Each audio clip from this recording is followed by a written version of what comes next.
स्वागत है आपका हमारे YouTube चैनल में। ठीक है, तो आज हिंदी मीडियम का पहला बैच, ठीक है, और जो आपका पहला जो चैप्टर है केमिस्ट्री का वो क्या है, ठोस अवस्था, सॉलिड स्टेट के बारे में। तो आज हम ठोस अवस्था के बारे में पढ़ेंगे कि ठोस अवस्था हम किसे कहते हैं, ठीक है, और इसके प्रकार पढ़ेंगे। लेकिन जाने से पहले बच्चों, अगर आपने हमारे चैनल को सब्सक्राइब नहीं किया है तो हमारे चैनल को पहले सब्सक्राइब कर लीजिए और जो बेल आइकन है उसको प्रेस कर लीजिए ताकि जो आने वाली वीडियो है उसका नोटिफिकेशन आपके पास पहुंच सके। और अगर आपको ये वीडियो पूरी अच्छी लगती है तो इस वीडियो को आप लाइक ज़रूर कीजिएगा और अपने के साथ जो आपके पढ़ने वाले आपके साथ के हैं उनको ये वीडियो आप ज़रूर शेयर कीजिएगा। तो आज देखते हैं हम कि ठोस अवस्था किसे कहते हैं और ये क्या होती है उसके बारे में आप पढ़ेंगे। मेरा विश्वास है कि आपके केमिस्ट्री में से 100% मार्क्स आएंगे। बस विश्वास बनाइए रखिएगा, पूरी वीडियो को देखिएगा। इस वीडियो में आपको ट्रिक्स के साथ पूरे कॉन्सेप्ट बताऊंगा। लास्ट क्लास में आपकी पूरी ट्रिक्स भी आएंगी अलग अलग टाइप की, तो वीडियो स्किप मत कीजिएगा, वीडियो आप पूरी देखिएगा, ठीक है। तो चलिए, ठोस अवस्था क्या पढ़ रहे हैं आज हम, ठोस अवस्था, ठीक है। बहुत अच्छा चैप्टर अगर आप पढ़ेंगे तो ठोस अवस्था क्या होती है भाई। देखिए, द्रव्य, देखो आपने पढ़ा होगा ना, द्रव्य को 3 भागों में बांटा जाता है, ठोस, द्रव और गैस, ठीक है। अब हम जो पढ़ रहे हैं वो ठोस के बारे में पढ़ रहे हैं। किसके बारे में, ठोस के बारे में पढ़ रहे हैं। तो ठोस अवस्था हम कहते किसे हैं, ठीक है। तो द्रव्य की वह अवस्था जिसमें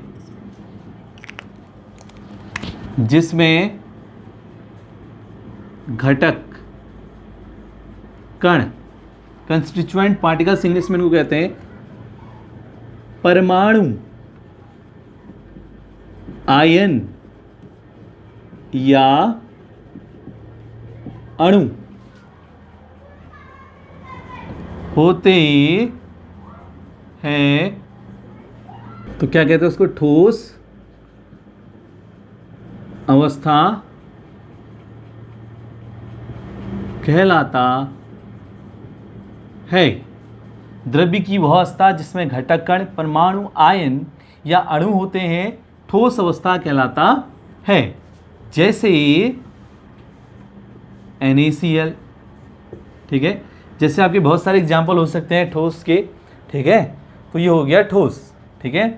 अब ठोस के जो गुण होते हैं, आपको पता है ठोस के क्या गुण होते हैं, उनका अपना क्या होता है, द्रव्यमान होता है, ठीक है, जिसका अपना आयतन होता है, जिसका अपना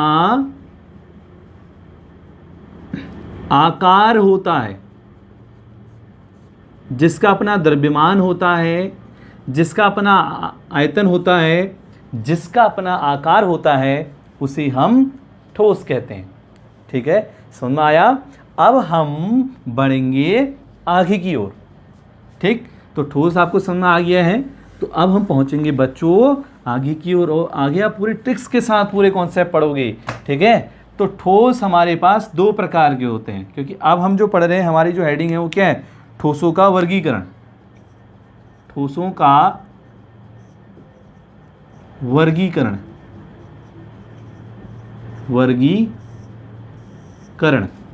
ठोस हमारे पास 2 प्रकार के होते हैं। कितने प्रकार के होते हैं ठोस हमारे पास, 2 प्रकार के, ठीक है। ये हेडिंग हम यहां पर लिख देते हैं, ठोसों का वर्गीकरण,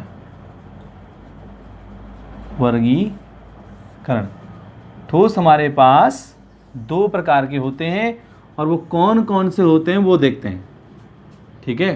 तो ठोस हमारे पास 2 प्रकार के कौन कौन से होते हैं। एक होता है हमारे पास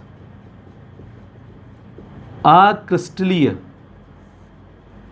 ठोस, जिसे इंग्लिश में एमोर्फस सॉलिड्स कहते हैं। क्या बोलते हैं इसको इंग्लिश में, एमोर्फस सॉलिड। बच्चों आपको हिंदी के साथ साथ इंग्लिश भी आनी चाहिए। क्यों? क्योंकि अगर आप 12th के बाद ग्रेजुएशन करेंगे, आप बीएससी करेंगे, चाहे कुछ भी करेंगे, तो जो आपका पूरा मीडियम है वो इंग्लिश हो जाता है। तो अगर आपको साथ साथ में अगर कि किसको इंग्लिश में हम क्या कहते हैं वो भी याद रहेगा, तो आपके लिए कल को अच्छा रहेगा, ठीक है। और जो दूसरा हमारे पास क्या है, क्रिस्टलीय ठोस, इसको इंग्लिश में क्रिस्टलाइन सॉलिड कहते हैं। ठीक है, अब अक्रिस्टलीय ठोस और क्रिस्टलीय ठोस में अंतर क्या है वो हम समझेंगे एक एग्जाम्पल की हेल्प से। ठीक है, सपोज कीजिए बच्चों आपके पास है कोई चौक, क्या है, कोई चौक है। ठीक है, ब्लैक बोर्ड पे जो लिखने वाली होती है, और आपके पास एक मार्बल का टुकड़ा। घर में आप जब मकान बनता है तो मार्बल लगाते हैं ना, तो वही मार्बल है। ठीक है, ये चौक है और ये मार्बल है। ये किससे मिलके बने हुए होते हैं? ये मिलके बने होते हैं किससे? CaCO3 से। What is this? Calcium carbonate. CaCO3 क्या है? कैल्शियम कार्बोनेट है। ठीक है, दोनों इससे मिलके बने हुए हैं। अगर मैं इन दोनों से बोर्ड पर लिखने की कोशिश करता हूं तो चौक से तो मैं बोर्ड पर इजीली लिख सकता हूं, लेकिन मैं इस मार्बल से इस बोर्ड पर नहीं लिख सकता। अगर मैं मार्बल से इस बोर्ड पर लिखूंगा तो मार्बल पर, ठीक है, निशान पड़ जाएंगे। ठीक है, समझ में आया? तो चौक से मैं लिख पा रहा हूं लेकिन मैं मार्बल से नहीं लिख पा रहा हूं, ऐसा क्यों हो रहा है? जबकि दोनों बने एक ही चीज से हैं, कैल्शियम कार्बोनेट से। इनमें ऐसा क्या अंतर आ गया? इसी को समझने के लिए सॉलिड्स का क्लासिफिकेशन किया गया। समझ में आई बात कि क्रिस्टली क्या होता है और क्रिस्टली क्या होते हैं? इसी को समझने के लिए बेटा जो चौक है ना वो अक्रिस्टलीय ठोस है और जो मार्बल है वो क्रिस्टलीय ठोस है। ठीक है, तो कैसे क्रिस्टलीय ठोस और क्रिस्टलीय ठोस हम बताएंगे। तो देखिए जो आपका अक्रिस्टलीय ठोस होता है ना, इसमें अक्रिस्टलीय ठोस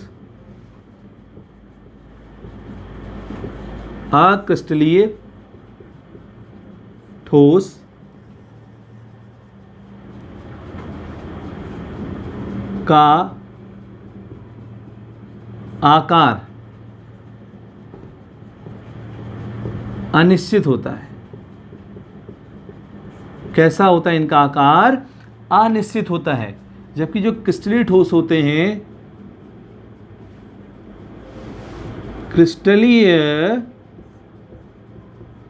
ठोस का आकार निश्चित होता है। ओके, ठीक है, तो इसका आकार बच्चा लोग अनिश्चित होता है और इसका आकार निश्चित होता है। पहला पॉइंट तो ये हो गया।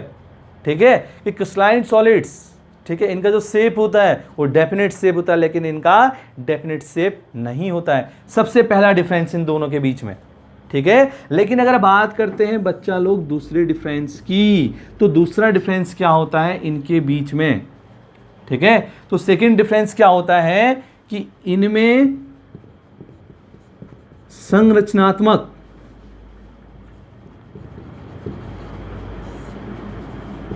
इकाई, संरचनात्मक इकाई मतलब अणु,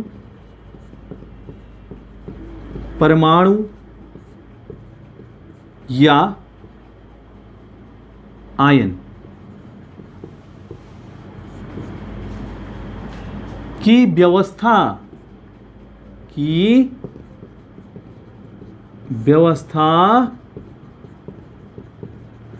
अनियमित होती है। Irregular arrangement of constituent particles in amorphous solids.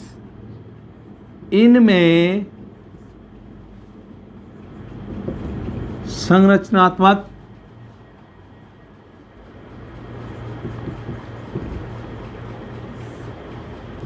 इकाई जैसे अणु या फिर परमाणु या फिर कण की व्यवस्था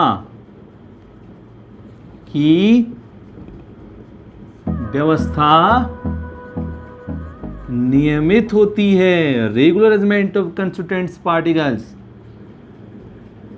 की व्यवस्था नियमित होती है। इस पॉइंट से क्या मतलब है?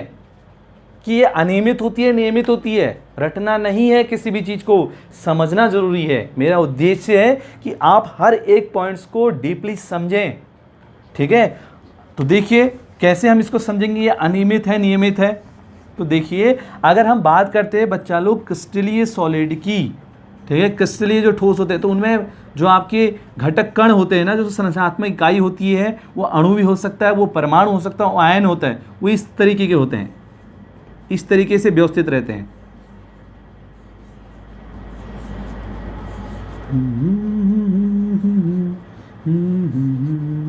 गाना नहीं है भाई, बीच में डिस्टर्ब ना करो हमें, ठीक है। तो इस तरीके का अरेंजमेंट आप यहाँ पर देख रहे हैं, देखिए कितना सुंदर नज़ारा है, ठीक है। ये देखिए इस तरीके का अरेंजमेंट, ये देखिए, आप भी बनाइए, मज़ा आएगा आपको ऐसे बनाने में। ये देखिए बच्चों, ये जो अरेंजमेंट है, ये जो घटक कणों की व्यवस्था है, ये किस में होती है? ये होती है क्रिस्टलीय ठोस में होती है, इसीलिए इनका आकार होता है निश्चित, ठीक है। लेकिन अगर हम बात करते हैं ना अक्रिस्टलीय ठोस की, इनमें जो घटक कणों की जो व्यवस्था है ना, वो कहीं भी होती है, इस तरीके से कोई भी अणु कहीं भी हो सकता है, कोई फिक्स नहीं है, इस तरीके से ना, ये इस तरीके से इनमें व्यवस्था होती है, किसकी? घटक कणों की व्यवस्था होती है। तो जहां पर आपको ऐसी व्यवस्था मिले, ऐसी व्यवस्था को हम बोलेंगे कि ये कौन से ठोस हैं? ये अक्रिस्टलीय ठोस, एमोर्फस सॉलिड्स हैं। और अगर ऐसी व्यवस्था जहां मिले, उनको हम बोलेंगे ये कौन से ठोस हैं? ये आपके क्रिस्टलीय ठोस हैं, ठीक है। तो मुझे विश्वास है कि आपको दूसरा पॉइंट भी समझ में आ गया होगा। अब हम बात करते हैं तीसरे पॉइंट की। किसकी बात करेंगे बच्चों? तीसरा पॉइंट। और जो हमारा तीसरा पॉइंट है ना, वो भी इंपॉर्टेंट है। तीसरा पॉइंट क्या है? इनके गलनांक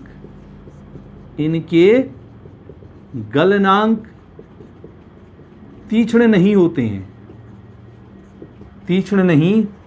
हैं, ठीक है। इनके गलनांक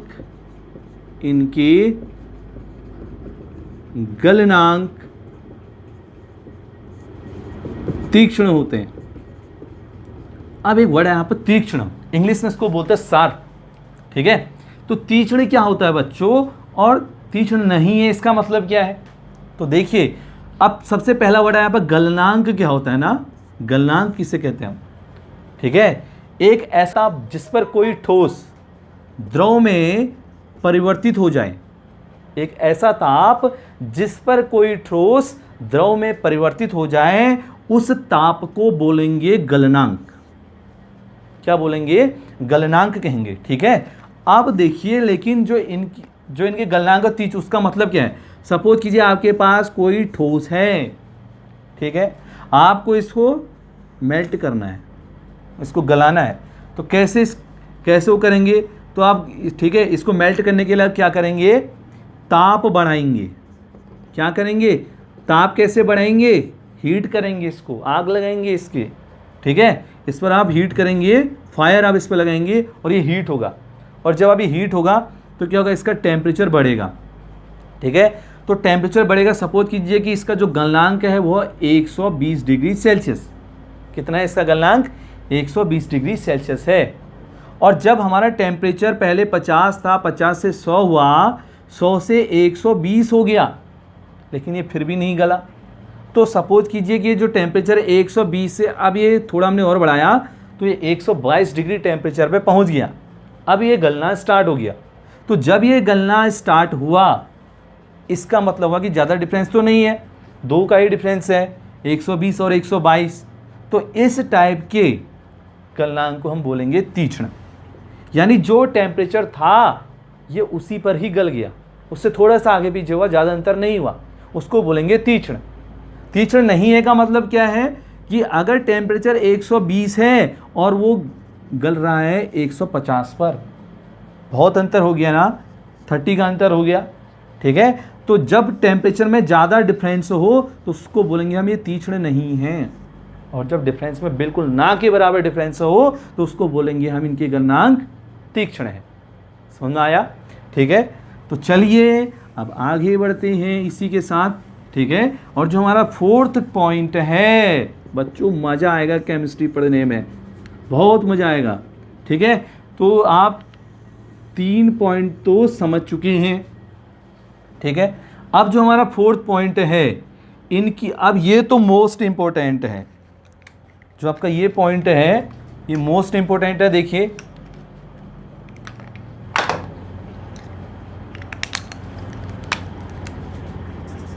इनकी प्रकृति, देखिए इसको मैं अलग से रेड पेन से लिख रहा हूं, मोस्ट इंपॉर्टेंट जो पेपर में पूछा जाता है।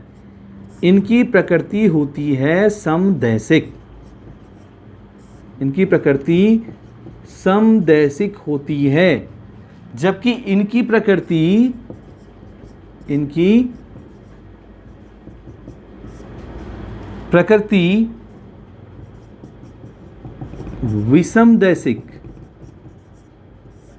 विषमदैशिक होती है, ठीक है।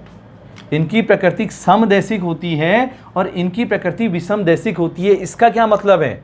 तो देखिए समदैशिक, ठीक। समदैशिक का मतलब क्या है? देखो दो चीज आप याद रखिए, एक समदैशिक और एक विषमदैशिक।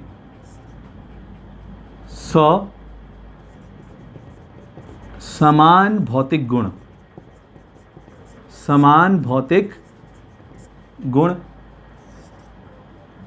और अलग अलग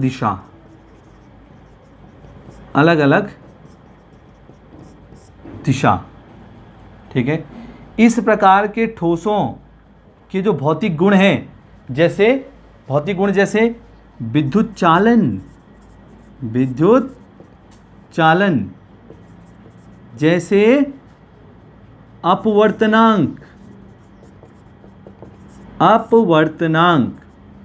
जैसे आपका वैद्युत चालन, जैसे आपका अपवर्तनांक क्या होता है जानते हैं ना, कि जब भी कोई प्रकाश की किरण विरल से सघन माध्यम में जाती है, क्लास 10th में हमने पढ़ रखा है, जब भी कोई प्रकाश की विरल से सघन माध्यम में जाती है तो उसको जाना तो ऐसे चाहिए था, लेकिन ये इस ओर झुक जाती है, अभिलंब की ओर झुक जाती है।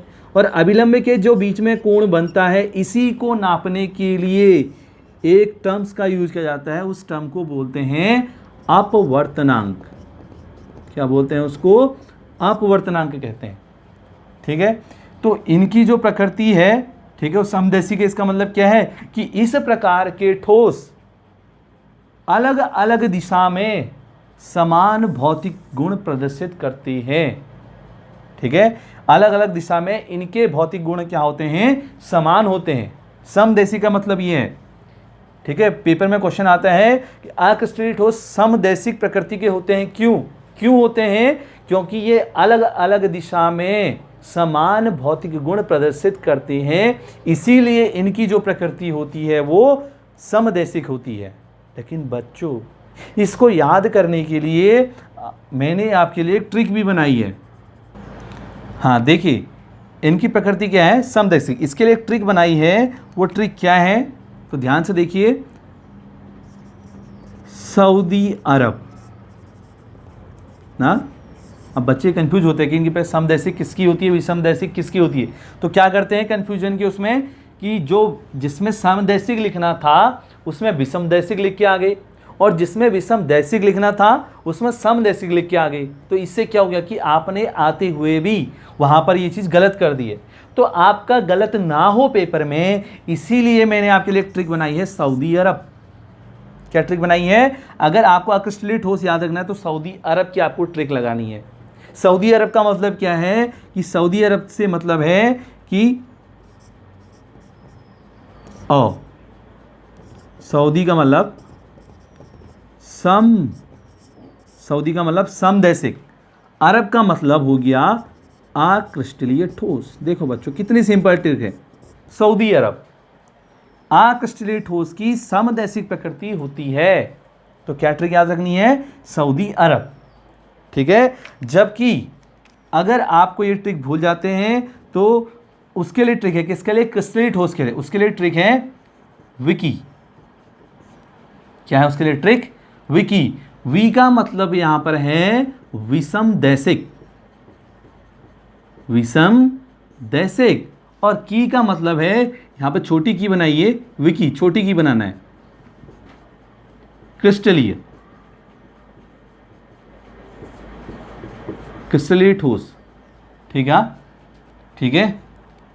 तो विकी का मतलब क्या है, वी मतलब विषम दैसिक और की मतलब क्रिस्टलीय ठोस। इट मीन्स क्रिस्टलीय ठोस की जो प्रकृति होती है वो कैसी होती है, वो विषम दैसिक होती है। कैसी प्रकृति होती है, विषम दैसिक प्रकृति होती है। तो आप देखिए कितनी अच्छी इंपॉर्टेंट ट्रिक है कि आप इसके थ्रू इस ट्रिक को कभी नहीं भूलेंगे और आप पेपर में इस चीज़ को गलत करके नहीं आएंगे। यही मेरा उद्देश्य है कि आपको पूरा कॉन्सेप्ट समझ में आए, हर एक चीज़ पूरी डीपली समझ में आए, किताबी ज्ञान आपको ना आए। किताबी ज्ञान से आपको बस समझना है, किताब में लिखा हुआ रट दिया, रटना नहीं है। ठीक है, तो ध्यान से देखिए। तो इनकी प्रकृति समदैशिक, इनकी प्रकृति विषमदैशिक। याद कैसे करना है, ये ट्रिक है। इसकी ट्रिक सऊदी अरब याद रख लीजिए। सऊदी का मतलब समदैशिक, अरब का मतलब अक्रिस्टलीय ठोस। इट मीन्स अक्रिस्टलीय ठोस की जो प्रकृति होती है वो समदैशिक होती है, जबकि अगर बात करते हैं हम क्रिस्टलीय ठोस की तो ट्रिक याद रखनी है विकी। वी मतलब विषमदैशिक, की मतलब क्रिस्टलीय ठोस। ठीक है, तो अब ये तो आपको याद हो गया। तो समदैशिक का मतलब क्या हो गया कि जो अलग अलग दिशा में ठीक है, जो अलग अलग दिशा में जिनके भौतिक गुण समान हो या फिर जो समान भौतिक गुण प्रदर्शित करते हो उन्हें हम समदैशिक प्रकृति के बोलते हैं। और वो किनकी होती है ऐसी प्रकृति, अक्रिस्टलीय ठोस की वो प्रकृति होती है। अगर हम बात करते हैं क्रिस्टलीय ठोस की, तो क्रिस्टलीय ठोस की प्रकृति होती है विषमदैशिक। विषमदैशिक का मतलब क्या है कि ये जस्ट इसका उल्टा लिख दीजिए, इसमें उल्टा नहीं लिखना है, थोड़ा सा डिफरेंस लिखना है कि इनकी जो प्रकृति होती है अलग अलग दिशा में इनके भौतिक गुण अलग अलग होते हैं। भौतिक गुण जैसे आपको बताए थे ना कि जैसे आपके वैद्युत चालन है, जैसे आपका अपवर्तनांक है। ठीक है, तो ये सब क्या है, इसके भौतिक गुण हैं। ठीक है, तो इनके जो भौतिक गुण होते हैं वो अलग अलग दिशा में अलग अलग होते हैं। कैसे होते हैं वो भी समझते हैं। ठीक है, उसको भी हम एग्जाम्पल की हेल्प से देखते हैं कि अलग अलग डायरेक्शन में इनके जो भौतिक गुण होते हैं वो अलग अलग कैसे होते हैं। लेकिन उससे पहले आपको ये ट्रिक याद रखनी है। ठीक है, और अगर आप ये ट्रिक भूलें ना, ठीक है, कि इसको याद करने का एक तरीका क्या है, देखिए आप इसको याद रख लीजिए। किसको, क्रिस्टलीय ठोस को। क्रिस्टलीय ठोस में आप याद रखना अलग अलग क्रिस्टलीय ठोस कैसे होते हैं, विषमदैशिक होते हैं। आपको बता दिया विषमदैशिक। विषमदैशिक का मतलब क्या है, अलग और अलग। ठीक है, अलग का मतलब अलग अलग भौतिक गुण, अलग अलग भौतिक गुण। इस अलग का मतलब अलग अलग दिशा, भिन्न भिन्न दिशा, या आप ये बोल सकते हैं। तो इनके जो भौतिक गुण होते हैं वो अलग अलग दिशा में अलग अलग होते हैं। तो इस प्रकार के ठोस को हम क्या बोलते हैं, विषमदैशिक बोलते हैं। ठीक है, अब चलते हैं, देखिए कि इनकी जो इनकी दिशाएं हो कैसे अलग अलग होती हैं वो समझते हैं। ठीक है, तो सपोज कीजिए कि आपके पास दो प्रकार के ठोस हैं। देखिए ऐसे, ठीक है, हम एक कोई ठोस बना रहे हैं और उसमें जो घटक कण है उनका कुछ जो अरेंजमेंट है, उनकी जो व्यवस्था है, उसको कुछ इस प्रकार दिखा रहा हूं, इस तरीके से ना। ये उनमें घटक कण की व्यवस्था को दिखा रहा हूं, उनमें घटक कण की जो व्यवस्था वो कैसी है।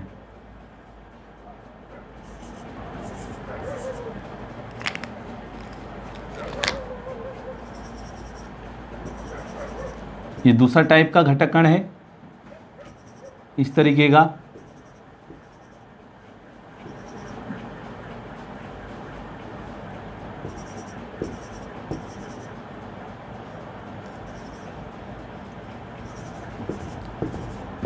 ठीक है, अब हमने क्या कहा था कि अलग अलग दिशा में इनकी जो प्रकृति होती है, इनके जो भौतिक गुण होते हैं वो अलग अलग होते हैं। कैसे होते हैं, देखो ये क्या है, अक्रिस्टलीय ठोस का डिज़ाइन है। ठीक है, तो देखिए इसमें भौतिक गुण अलग अलग कैसे हैं। देखिए अगर आप इस दिशा में जाते हैं तो आपको अलग तरीके के घटक कणों का सामना करना पड़ रहा है। एक बड़ा, एक छोटा, फिर एक बड़ा, फिर एक छोटा, फिर एक बड़ा और एक छोटा। ठीक है, तो यहां पर जो इसके भौतिक गुण होंगे वो अलग अलग होंगे, बिल्कुल होंगे। अगर आप ऐसे चलते हैं, अगर आप देखें इस डायरेक्शन में चलते हैं, तो यहां पर जो घटक कण हैं वो अलग अलग हैं। अगर आप ऐसे चलते हैं तो यहां पर आपको अलग अलग घटक कणों का सामना करना पड़ रहा है। जितने भी घटक कण हैं सब अलग अलग हैं। तो यहाँ पर जो होगा, इनकी जो भौतिक गुण होंगे वो भी अलग अलग होंगे, क्योंकि यहाँ पर अलग टाइप के घटक कण थे और यहाँ पर अलग टाइप के घटक कण हैं। तो ये इनके जो भौतिक गुण होंगे वो भी अलग अलग होंगे।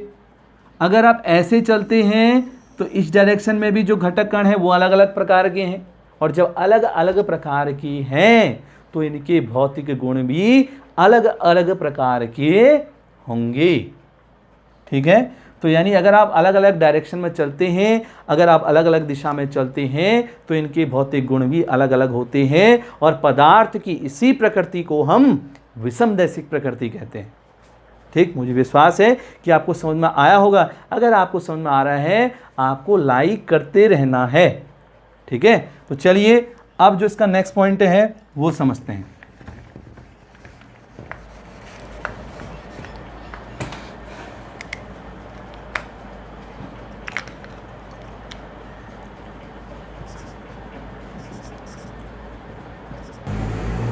फिफ्थ पॉइंट है। ठीक है, तो फिफ्थ पॉइंट क्या है, देखिए, अगर यदि, ठीक है, यदि अक्रिस्टलीय ठोस को किसी तीक्ष्ण औजार से काटा जाए तो ये ठीक है, आप लिखेंगे यहाँ पे अनियमित आकार, अनियमित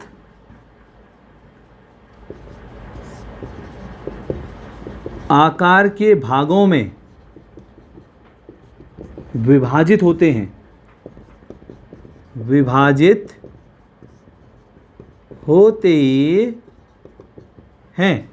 ठीक है, लेकिन अगर आप जब इसको काटते हैं क्रिस्टलीय ठोस को, यदि क्रिस्टलीय ठोस को किसी तीक्ष्ण औजार से काटा जाए तो ये नियमित आकार के भागों में विभाजित होते हैं, जो चिकने होते हैं। क्या होते हैं? चिकने होते हैं, बिल्कुल आपकी तरह।